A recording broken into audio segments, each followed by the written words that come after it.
Sir आपके right में अभी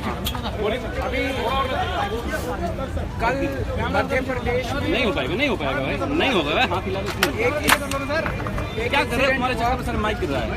अरे नहीं कर सकता भाई, मुझे भी काम करना है। विधानसभा में बाइपोल होने वाले हैं हटा दो माइक।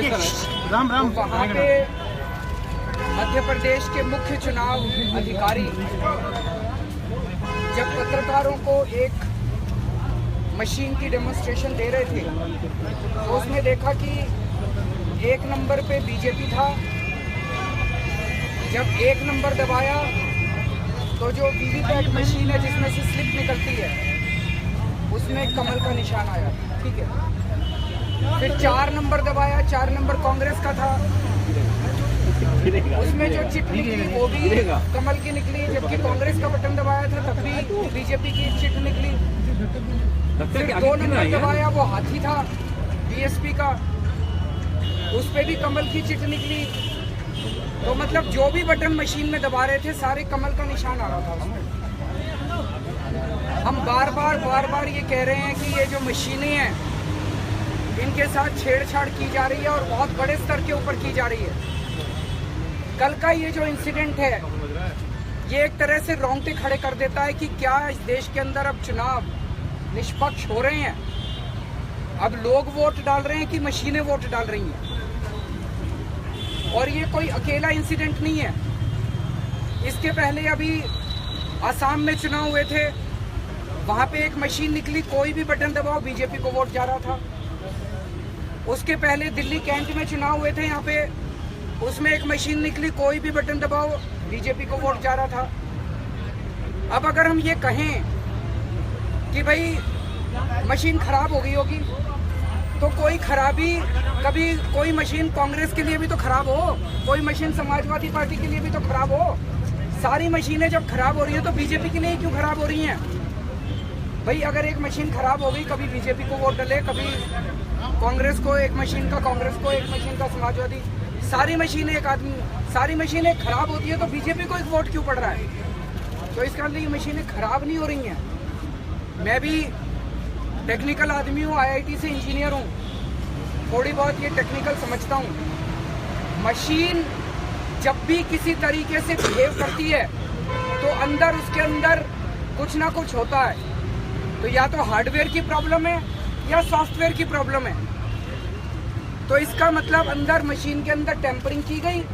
भाई मशीन को क्या पता बीजेपी कौन है, कांग्रेस कौन है? मशीन अगर सारी वोट बीजेपी को दे रही है तो इसका मतलब कि मशीन के अंदर सॉफ्टवेयर बदला गया है।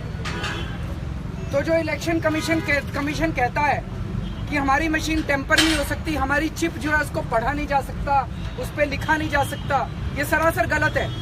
उस मशीन का सॉफ्टवेयर बदला गया है। मशीन के सॉफ्टवेयर में ये डाला गया है कि भाई कोई भी वोट डाले, कोई भी बटन दबाए, बीजेपी को वोट पड़ेगा। इसका मतलब ये, अच्छा दूसरी चीज ये इसका मतलब जो इलेक्शन कमीशन कहता है टेम्पर नहीं हो सकता, मशीनें टेम्पर हो सकती हैं और मशीनें लार्ज स्केल के ऊपर टेम्पर हो रही हैं। दूसरी चीज ये जब मशीनें, जब भी ये कैसे पता चलता है, ये कैसे मशीनें निकली? किसी भी चुनाव के पहले पॉलिटिकल पार्टियों को बुलाते हैं, उनके सामने 20-25 मशीनें रख देते हैं, कहते हैं चेक कर लो। वो बेचारे मशीनें आधा पौना घंटा चेक करते हैं, उसमें से एक मशीन निकल आती है। दिल्ली के अंदर अब 12,000 मशीनें यूज होने वाली हैं। कोई 12,000 मशीनों की चेकिंग थोड़ी करता है। तो अगर एक मशीन गड़बड़ निकली, इससे शक पैदा होता है कि दूसरी मशीनें भी गड़बड़ होंगी। तो जब एक मशीन गड़बड़ निकलती है, ये उस एक मशीन को बदल देते हैं, बाकी मशीनों की चेकिंग नहीं करते। तो अगर एक मशीन में गड़बड़ है तो इसका मतलब बाकी मशीनों में भी गड़बड़ होगी, उनकी चेकिंग क्यों नहीं की गई आज तक?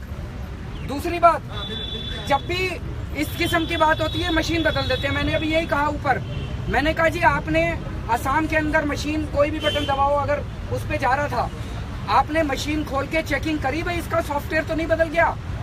उन्होंने कोई चेकिंग नहीं करी। कल मध्य प्रदेश के अंदर हुआ, उन्होंने चेकिंग करी, भाई इसका सॉफ्टवेयर बदल तो नहीं गया? कोई चेकिंग नहीं करी। दिल्ली कैंट के अंदर हुआ, कोई चेकिंग नहीं करी, मशीन बदल देते हैं। तो जब आप चेकिंग ही नहीं करोगे तो आपको पता कैसे चलेगा सॉफ्टवेयर कौन बदल रहा है, कैसे बदल रहा है, क्या सॉफ्टवेयर बदला जा रहा है? तो पूरे के पूरे जनतंत्र के ऊपर एक बहुत बड़ा प्रश्न चिन्ह लग रहा है। और पिछले कुछ दिनों के अंदर तो इतनी सारी घटनाएं घटी हैं कि ये ईवीएम की मशीनें जो हैं ये पूरे हमारा अब ऐसे हो जाएगा कि कोई भी वोट डाले, कोई किसी को भी वोट डाले, बीजेपी वाले जीतेंगे, बीजेपी वालों की सरकार बनेगी। कमल का ही फूल कीचड़ में से कमल का ही फूल निकलेगा ईवीएम के कीचड़ में से। डिमांड क्या करी आपने? हमने उनसे डिमांड करी है कि पेपर ट्रेल दोबारा इस देश के अंदर लागू किया जाए और पहली चीज तो ये की जाए कि ये जो 3 घटनाएं हैं इनकी टेक्निकल जांच हो और ये बताएं कि सॉफ्टवेयर में क्या कोडिंग में गड़बड़ की गई थी। और अगर सॉफ्टवेयर में कोडिंग में गड़बड़ है, इसका मतलब सॉफ्टवेयर बदला जा सकता है। तो इसका मतलब इलेक्शन कमीशन जो कह रहा था कि भाई रीडेबल नहीं है चिप, उसको पढ़ा नहीं जा सकता, उस पर लिखा नहीं जा सकता, इसका मतलब पढ़ा भी जा सकता है, राइटेबल भी है चिप, रीडेबल भी है चिप और धोखा हो रहा है देश के साथ। तो हमने उनसे यही कहा है कि डेट बढ़ाने के लिए भी क्या कोई आप हमने वो और डिमांड